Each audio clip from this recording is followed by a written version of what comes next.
Baik.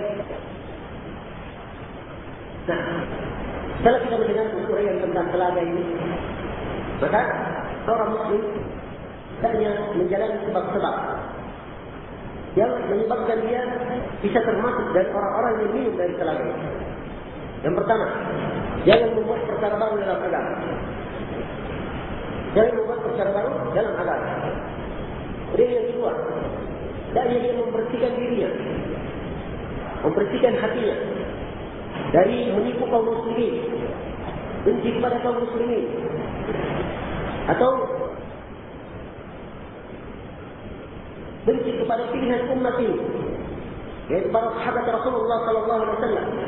Sebab dalam hadis dikatakan al-mar'u ma'a man ahabba. Seorang itu bersama orang yang dicintai.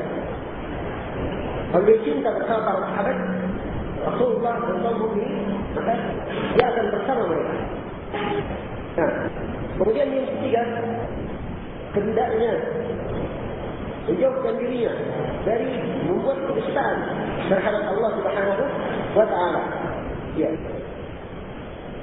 Kemudian yang keempat, hendaknya seorang itu berusaha untuk menjauhi dosa besar dan dosa secara umum dan banyak bertobat kepada Allah Subhanahu wa taala. Sebab para ulama menyebutkan hal ini sebab hadis Nabi, innaka la tadri ma ahdathu ba'daka, kamu tidak tahu apa yang mereka buat setelahmu. Jadi sifat itu cakup seluruh yang disebutkan itu tadi. Maka hendaknya setiap muslim berusaha untuk mendekatkan diri kepada Allah, istiqamah di atas Al-Quran dan Sunnah, dan jalani sebab-sebab yang kita sebutkan. Mudah-mudahan Allah Subhanahu wa taala menjadikan kita terima bagi orang-orang yang dimuliakan minum dari telaga Rasulullah sallallahu alaihi wasallam. Kita berlindung kepada Allah termasuk dari orang-orang yang diusir dari telaganya. Mudah-mudahan Allah Subhanahu wa taala memuliakan dan rahmatnya minum dari telaga beliau. Siapa yang minum darinya tidak akan haus selama-lamanya. Innahu bidzalika wal qadr. Kemudian kita lihat dalam poin yang ke-21. Beriman bi syafaati Rasulullah sallallahu alaihi wasallam lil mudzhirin al-khati'in fi yaum al-qiyamah. Dan beriman tentang syafaat Rasulullah sallallahu alaihi wasallam bagi orang-orang yang berdosa. Al-khati'in, orang-orang yang bersalah. Di yaum al-qiyamah, pada hari kiamat. Wa 'ala as-sirat. Dan juga syafaat beliau di atas as-sirat, di atas jembatan. Wa yukhrijuhum yawm jahannam. Dan keluarkan mereka dari perut neraka jahannam. Wa ma min nabiyyin illa wa lahu syafa'ah. Illa lahu syafa'ah. Tidak seorang nabi pun kecuali dia mempunyai syafaat. وكذلك الصديقين والشهداء والصالحين. Kita pasti lagi baca وكذلك الصديقون والشهداء والصالحون.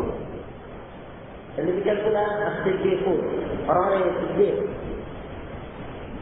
Nah, yang terpercaya dan membenarkan apa-apa yang ada dari Al-Quran dan Sunnah. Wasyuhada, dan para syuhada. Wassalihun, dan orang-orang yang salih. Mereka juga mendapatkan kemuliaan untuk memberi syafaat. Walillahi ba'da dzalika taqaddum katsir.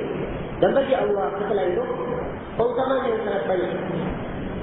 Liman yasha, pada siapa yang Allah kehendaki.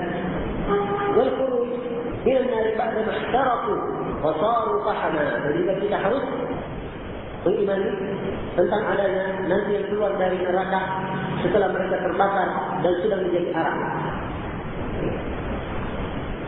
Dalam poin ini kejelasan tentang keimanan terhadap syafaat.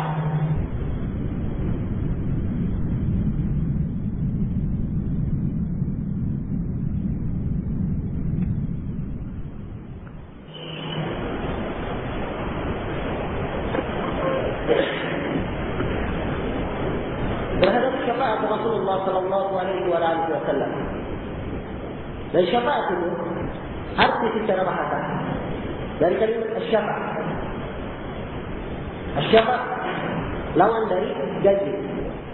Lawan janji apa? Benar. Sesuatu kalau punya pasangan dia namanya syafa'. Punya pasangan. Dikatakan syafa' Sebab seorang yang meminta, dia minta kepada orang yang dia minta kepadanya, maka kadang-kadang dia berdua, maka dikatakan syafaat. Pahami? Nah, hakikatnya yang kedua dalam secara bahasa yaitu meminta. Syafi' meminta kepada yang masyru' lahu dalam suatu hajat atau apa yang dia butuhkan. Nah, ini makna secara bahasa. Secara istilah, syafaat itu adalah nama umum mencakup seluruh doa Nabi sallallahu alaihi wasallam untuk bagi pada hari kiamat. Sebagai syafaat. Di mana saja pada hari kiamat Nabi berdoa, Nabi memohon untuk umatnya secara umum atau khusus, maka itu adalah syafaat dari Rasulullah sallallahu alaihi wasallam pada hari kiamat. Paham? Jadi dari syafaat secara istilah adalah nama umum yang mencakup seluruh doa Nabi sallallahu alaihi wasallam untuk umatnya pada hari kiamat. Maka setiap dia berdoa pada hari kiamat itu adalah syafaat Rasulullah sallallahu alaihi wasallam. Ya. Ahli sunnah menetapkan syafaat Rasulullah sallallahu alaihi wasallam.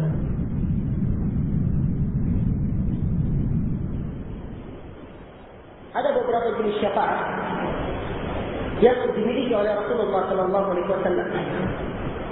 Dan ada nas yang menjelaskan tentang syafaat tersebut. Ya. Ada nas yang menjelaskan tentang syafaat tersebut. Kita akan menerangkan secara rinci sekarang beberapa jenis syafaat yang dimiliki oleh Rasulullah sallallahu alaihi wasallam. Sebagian para ulama menghitung Nabi memiliki syafaat. Bagian lagi menghitung 8 syafaat. Yang menghitung 7 sebenarnya tidak berbeda dengan menghitung 8. Sebab yang menghitung 7 pada satu poinnya dia bagi 2. Dia bagi 2 menjadi 8. Kalau begitu kita detailkan. Kita hitung syafaat Rasulullah itu ada 8. Yang pertama adalah syafaat al-uzma. Syafaat al-uzma, syafaat yang paling besar, paling umum. Yaitu adalah syafaat Rasulullah sallallahu alaihi wasallam kepada ahli maut. Ahli maut, ketika seluruh manusia dari awalnya sampai akhirnya berkumpul di padang mahsyar dalam keadaan yang mengerikan. Ketika matahari mendekatkan di atas kepala, hanya sejarak 1 mil, dan setiap manusia berkeringat sesuai dengan kadar amalannya. Dan satu hari di Mawqif itu lamanya seperti 50 tahun. Ya Allah Subhanahu wa taala murka, dia satu kemurkaan, dia pernah murka sebelumnya. Seperti itu. Sehingga para Rasul ucapannya ketika didatangi oleh manusia supaya mempercepat hisab, ucapan Nabi dan para Rasul waktu itu nafsi, diri. Kecuali Rasulullah sallallahu alaihi wasallam hanya beliau memberi syafaat. Karena itulah dikatakan syafaat al-uzma. Dan ini syafaat khusus untuk Nabi, tidak diberikan kepada seorang Nabi pun selain Nabi Muhammad sallallahu alaihi wasallam. Nah, maka contoh sendiri bagaimana umat datang kepada Nabi Adam, kemudian datang kepada Nabi Nuh, kemudian setelah itu datang kepada Nabi Ibrahim, datang kepada Nabi Musa, datang kepada Nabi Isa, semuanya tidak. Hanya berkata diri sendiri. Akhirnya mereka datang kepada Nabi sallallahu alaihi wasallam, lalu Nabi sallallahu alaihi wasallam berkata, "Adalah. Saya yang memiliki itu, saya yang memiliki itu." Maka pergilah Nabi sallallahu alaihi wasallam, lalu beliau tersungkur sujud di bawah arsy Allah Subhanahu wa taala. Nah, dan Nabi sallallahu alaihi wasallam bersabda, beliau terangkan, maka waktu itu saya memuji Allah dengan pujian-pujian yang dibuka untukku. Jadi beliau waktu itu tiba-tiba mampu memuji Allah dengan pujian yang saat ini kata Nabi saya tidak pandai mengucapkan. Itu saat ini saya tidak pandai mengucapkan. Nah, maka ketika itu setelah Rasulullah memberikan pujian, maka dikatakan ya Muhammad, irfa' ra'sak wa sal tu'ta washfa' syaffa'. Wahai Muhammad, angkatlah kepalamu, mintalah kamu akan diberi. Berilah syafaat, engkau akan diberi. Mintalah syafaat, engkau akan diberi. Nah, di sinilah syafaat ummah. Nabi memohon kepada Allah supaya dipercepat hisabnya manusia. Hisabnya manusia dipercepat. Ini syafaat yang pertama yang dimiliki oleh Rasulullah Sallallahu Alaihi Wasallam. Syafaat yang kedua,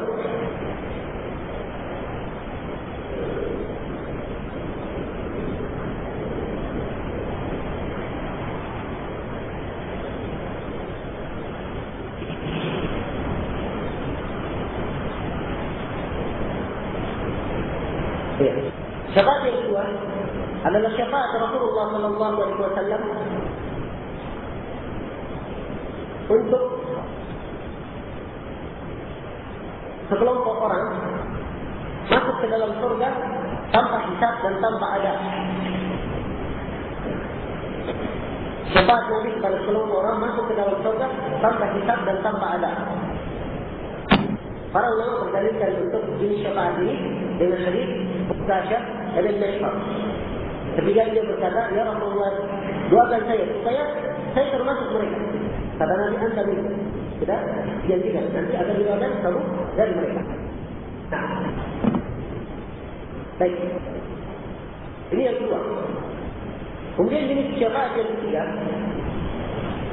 yaitu syafaat Rasulullah SAW untuk penduduk surga. Syafaat Rasulullah SAW untuk penduduk surga sehingga lebih ditinggikan lagi derajatnya. Jadi sudah masuk surga, ditinggikan lagi derajatnya. Nah, ditambah derajatnya sehingga lebih tinggi naik ke surga. Sebab surga itu berderajat, bertingkat-tingkat sesuai dengan amalan seorang hamba.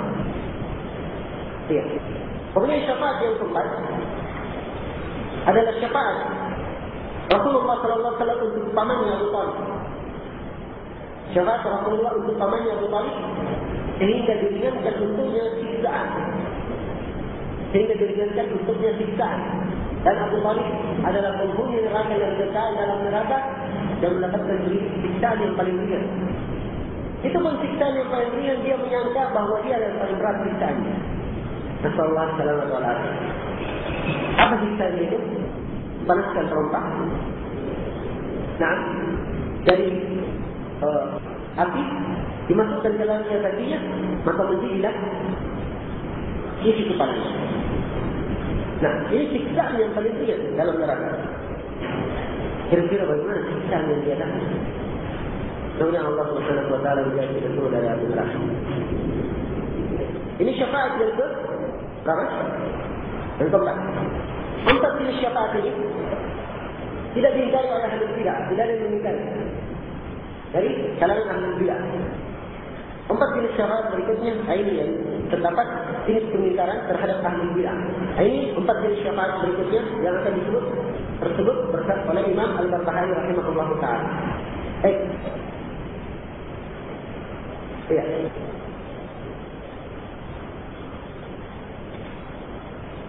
Baik. Yang kelima, syafaat yang kelima, yaitu syafaat Rasulullah SAW terhadap pelaku dosa besar.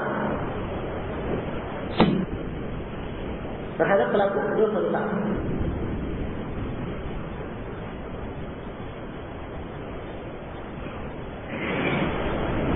Dan tentang pelaku dosa besar, itu ada dua syafaatnya. Tapi di sini kelima dan keenam.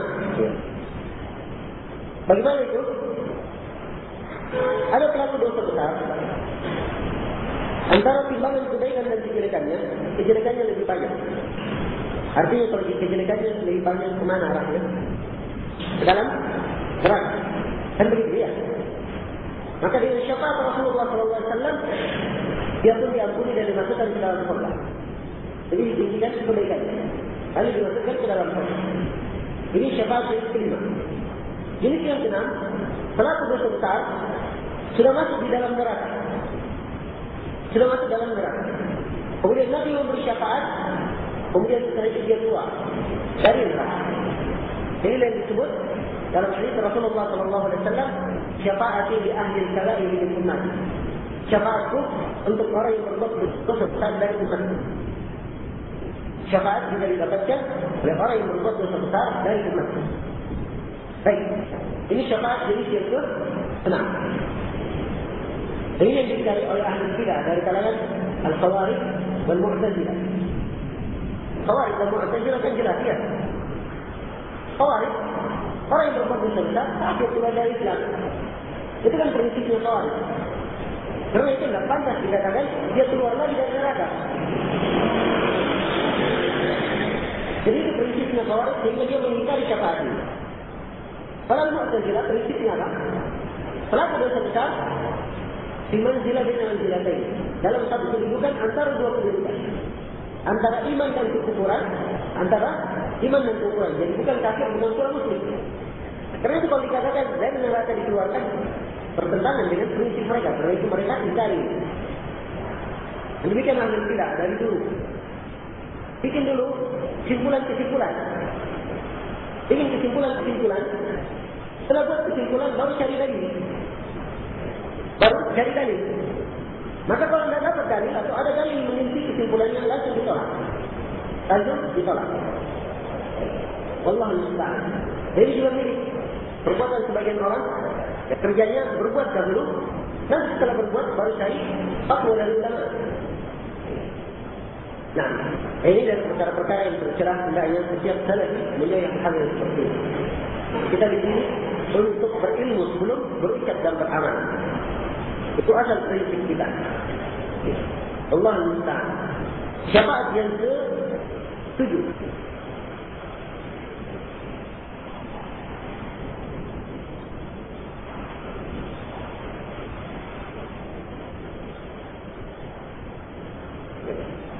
Syafaat yang ke-7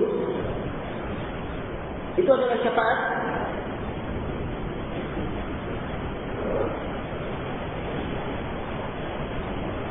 Rasulullah sallallahu alaihi wasallam kepada satu kaum dan kepada kelompok orang yang kebaikan dan kejelekannya seimbang,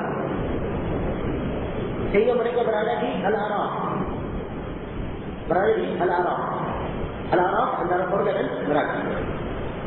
Maka Nabi memberi syafaat sehingga mereka dimasukkan ke dalam surga. Kemudian syafaat yang ke-8 yaitu syafaat Nabi sallallahu alaihi wasallam kepada orang-orang yang melewati jembatan. Nah, di Arafat al-Qiyamah beliau berdiri di akhirat dan berdoa, Allahumma sallim, ya Allah selamatkan. Begitu tiba di surga, maka Nabi memberi syafaat dan penduduk surga masuk ke dalam surga. Itu dia terhitung syafaat Rasulullah sallallahu alaihi wasallam. Kayaknya tadi ada satu poin dari masalah syafaat ini berkaitan dengan apa yang dicari oleh ahli bidah, dijadikan kembali. Asalnya di dalam syarah di sini tidak terlalu. Cuma saya ingat tadi tentang masalah penetapan apa yang dicari oleh ahli bidah. Baik, kita lihat di sini. Imam Al-Barbahari ketika menyebut tentang masalah syafaat, beliau hanya menyebut syafaat Nabi untuk orang yang berdosa. Kemudian syafaat di atas sirat, di atas jembatan. Syafaat ada yang dikeluarkan dari neraka Jahannam. 3 jenis syafaat yang tersebut. Kenapa? Tapi di antara syafaat yang dihindari oleh ahli bidah. Karena itu dia hanya terbatas menyebut hal tersebut. Bukan 3 saja, tapi 8 jenis syafaat itu yang disebut oleh para ulama kita di dalam masalah syafaat Rasulullah sallallahu alaihi wasallam. Iya. Kemudian syafaat itu tidak khusus untuk Nabi sallallahu alaihi wasallam saja, tapi juga untuk seluruh para nabi. Dan bukan untuk para nabi saja, tapi juga masuk di dalamnya para siddiqin, wassalihun, wasyuhada, dan ulama. Mereka juga memberi syafaat. Itu diterangkan dalam beberapa riwayat hadis. Para malaikat memberi syafaat, para nabi memberi syafaat, orang-orang beriman memberi syafaat, dan juga yastaghfiruna liman fil ardh, tentang para malaikat. Nah, tapi di sini perlu diingat, Imam Al-Barbahari memberikan isyarat juga ke sana. Kata beliau, walillahi ba'da dzalika tafaddulun katsir fi man yasha. Dan bagi Allah setelah itu keutamaan yang sangat banyak bagi siapa yang Allah kehendaki. Keutamaan yang sangat banyak. Setelah semua memberi syafaat, maka Allah Subhanahu wa taala memerintahkan supaya keluarkan dari api neraka siapa yang ada di dalam dalilnya keimanan sebesar zarrah. sebesar bur, maka dikeluarkan. Kemudian diminta lagi, siapa yang punya keimanan sebesar zarrah, dikeluarkan. Sampai disebut akhir kali, orang yang paling terakhir keluar dari neraka, ada orang yang keluar dari neraka dalam keadaan merana. Nah, dia memohon kepada Allah, ya Allah, jauhkan wajahku dari neraka. Dan saya tidak akan meminta permintaan lain selain dari itu. Maka dikabulkanlah permintaannya, dia pun dikeluarkan dari neraka. Begitu keluar dari neraka, dia melihat surga dari kejauhan. Tak lama setelah itu, akhirnya berdoa lagi. Ya Allah, dekatkanlah saya di surga. Saya tidak mempunyai permintaan kecuali itu.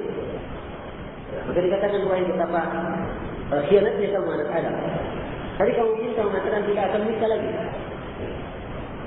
Akhirnya dia ulangi lagi doanya. Dan Allah Subhanahu wa ta'ala mengabulkan, dikabulkanlah doanya tersebut. Didekatkan ke surga. Begitu melihat surga, dengan penuh kenikmatannya, tak lama tak tahan lagi. Berucap, ya Allah, masukkanlah saya ke dalam surga. Masukkanlah saya ke dalam surga. Maka diucapkan ucapan yang sama, dan Allah mengabulkannya, akhirnya dia dimasukkan ke dalam surga. Maka dikatakanlah kepadanya, sekarang kamu berhayal. Apa yang kamu inginkan? Berhayal. Itu berhayal. Terus berhayal lagi, terus berhayal. Sampai habis hayalannya.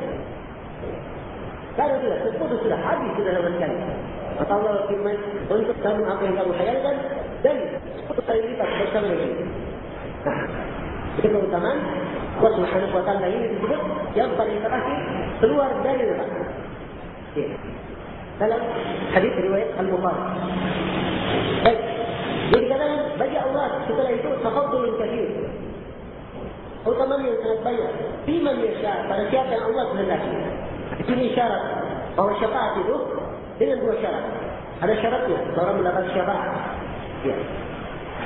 Syarat yang pertama, seorang mendapat syafaat, Allah mengizinkan bagi orang yang memberi syafaat untuk memberi syafaat. Para nabi memberi syafaat, para malaikat memberi syafaat, orang-orang mukmin memberi syafaat. Mereka tidak mampu memberi syafaat kecuali dengan izin Allah. Allah mengizinkan, maka mereka memberi syafaat. Kali itu yang pertama, ada izin dari Allah.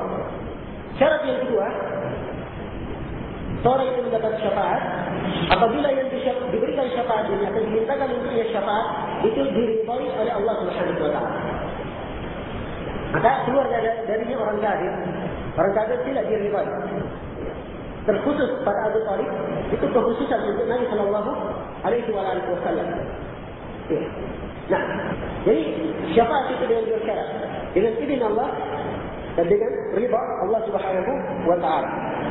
Dalam Al-Quran dikatakan, "Akan min malakin fis samawati la tughni syafa'atuhum syai'an illa min ba'di an ya'dana Allahu liman yasha'u wa yarda."